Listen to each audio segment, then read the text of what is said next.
In today's Apple Numbers spreadsheet demonstration, I'm going to show you how to use the add formula within a spreadsheet. Now here we have a very basic spreadsheet. And first I'll just show you on the side here how to do the add formula. And it's fairly simple. You simply want to press the equals key on your keyboard. This will bring up the function box. Now with the function box brought up, we want to add two sales up. So we want to add Stan.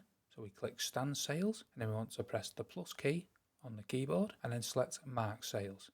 And you can either press the green tick or enter. And as you can see, the sum is totaled. Now let's say we want to add more sales to this total. So you want to double click in the cell where we've just created a function. Now we want to the end, add a plus sign again. Then we want to add another sales, and we can keep doing this. So let's add one more and select a plus sign.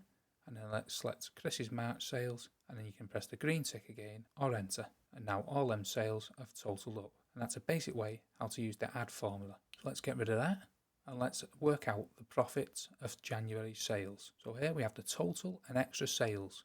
So we want to press the equals sum again on your keyboard. This will bring up the function box. And now we want to click the total sales and then again the plus sign on your keyboard. And then we want to select the extra sales. And again you can press the green tick or enter. And now we have added the total sales for January. And this little yellow box what pops up on the cell, you can click it and hold and drag throughout the spreadsheet. As you can see, this auto populates the totals for the other months. So now let's quickly delete the total, and we only have extra sales and the sales individually.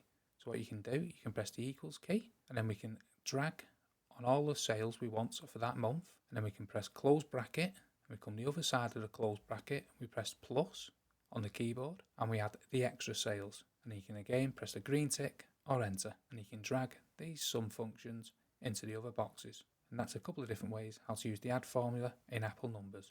Hope you found that useful, and thanks for watching.